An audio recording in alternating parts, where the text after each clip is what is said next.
ازيك يا كابتن حسام وضيفك الكريم كابتن ياسر. احنا زهقنا، هو الدوري مش هيرجع تاني ولا ايه؟ اهلا كابتن حسام، اخبار المنتخب المصري وهل في ماتشات وديه؟ المفروض ان جورجيا مستنيينها اهو يوم 14 ان شاء الله. محمد عبد المجيد او احمد عبد المجيد، فرصة وليد سليمان في المشاركة في مباراة سانشاين أكيدة ولا مستحيلة ولا جائزة؟ وسلمنا على الأستاذ ياسر. المفروض إنه اتقال آخر خبر الآن إنه ربما يؤهل ويكون موجود. يعني هو شغالين على رجله، عنده إصابة بسيطة موجود في المعسكر، والجهاز شغالين وهو موجود في المعسكر وإن شاء الله هيشترك يعني إن شاء الله. مصطفى الجندي، السلام عليكم، تحياتي الكاتب الصحفي الواقعي. حلو قوي التوصيف ده، الواقعي. استاذ ياسر التهامي واللاعب حسام محرز، اشكرك. ما راي الاستاذ ياسر في مجلس اداره اتحاد الكره الجديد وهل قادر على النهوض بالكره المصريه؟ ايه رايك؟ انا قلت هل هو قادر؟ طبعا انا بشكر الاول وانا بقول ان شاء الله ان في عناصر جديده، خاصه اتنين بثق فيهم جدا، وان شاء الله الباقي برضو معاهم. هم الكابتن عصام عبد الفتاح والكابتن حماده المصري. اتصور ان شاء الله المنظومه كلهم اسماء محترمه. لا طبعا انا بس انا بقول يعني انا بقول الاثنين دول لان هم عندهم فكر في كره القدم كبير جدا. عصام عبد الفتاح بما له من ثقل كبير جدا، حماده المصري لعيب الاهلي والمصري والاسماعيلي، الناس محترمه جدا.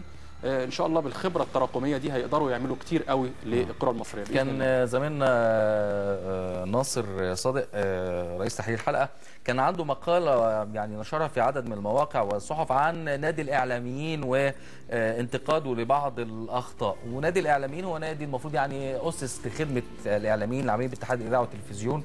يعني انا صحيح انا يعني دون الذكر التفاصيل انا برضو لازم تكون يعني ممهوره بمستندات او موثقه بمستندات لهذه المخالفات او الاخطاء الاداريه، ولكن هو نادي بعيد عن الاعلاميين، ما حدش يعرف عنه حاجه. يعني ما حدش فينا يعرف يعني ايه جمعيه عموميه بتاعته، يعني ايه انتخابات، مين مجلس ادارته، ايه فلوسه، ايه الموافقه على ميزانيته، ايه الخدمات اللي بيقدمها. وفي مخالفات ابرزها الشروكي اللي موجوده واللي اترخصت قبل الثوره بيوم ايام انس الفقي، يبقى اسالوا عنها شوفوا راحت فين. في مخالفات كتير قوي ما حدش بيدور عنها. في مخالفات كتيره جدا في نادي الاعلاميين، بس تسمحوا لي اشترك في النادي ده ولا لا؟ ممكن اشترك؟ لا اعتقد بفلوس. لا هو الاعلاميين لكن على العموم نادي الاعلاميين في 6 اكتوبر ونادي كبير جدا وفي حمامات سباحه وفي ملاعب كوره وكويس. انا رحت مره بالصدفه والله، غلطت دخلت بالعربيه في مكان تاني فلقيت نفسي في نادي الاعلاميين. ما اعرفش مين زقني بس لقيت نفسي جوه النادي. نادي جميل جدا وحاجه على فكره، وفي امكانيات هايله، استاد وحمام اولمبي وقاعات وحاججات، يعني في لكن حاجات لو احسن ادارتها هتبقى حاجه جيده. مهم جدا ان الجهاز المركزي للمحاسبات باعتبار اللي هو نادي اعلاميين فهو تابع لوزاره الاعلام، بدليل حضرتك قلت الشروكي لوزير السابق، يبقى بالتبعيه اكيد من غير اي يعني عبقريه، اكيد دي تبع وزاره الاعلام. فبالتالي الجهاز المركزي للمحاسبات بما له من المستشار هشام جنينه الشخصيه المحترمه القادره يقدر يبصوا على الموضوع ده ويشوف ابراهيم العقباوي المخالفات. طبعا لا ما طبعا المخالفات في نادي الاعلاميين انا اسمع من ايام الاستاذ ابراهيم العقباوي كان مخالفات رهيبه جدا. صحيح. في حاجات كتير حتى في العضويه وفي اشتراكات وحاجات مخالفات ماليه الدنيا. ربنا يستر. بشكرك استاذ ياسر، شرفتنا، ونتمنى ان شاء الله الاستقرار لبلدنا باذن الله والدوري يرجع ان شاء الله.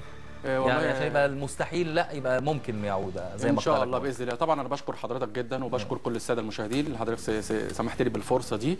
لنا الشرف. وليحفظ الله مصر من كل سوء. امين يا رب يحفظها فعلا، ونتمنى الاستقرار لبلدنا الحبيب، ونتمنى انه حضراتكم كلكم تبقوا مؤمنين بحاجه ان احنا يعني مصر دي كبيره قوي ولازم نكون على قد هذا اللقب، ان احنا نحمل اسم المصريين، نشتغل ونعمل من اجل مستقبل ولادنا واحفادنا والاجيال اللي جايه، عشان ما يجوش في يوم يقولوا الله يسامحهم اللي كانوا قبلنا ما عرفوش يحافظوا على هذا البلد ويجعلوه في مصاف الدول المتقدمه، لانه هو بالفعل كان اكثر دوله متقدمه في العالم قبل ما يبقى في دول ثانيه.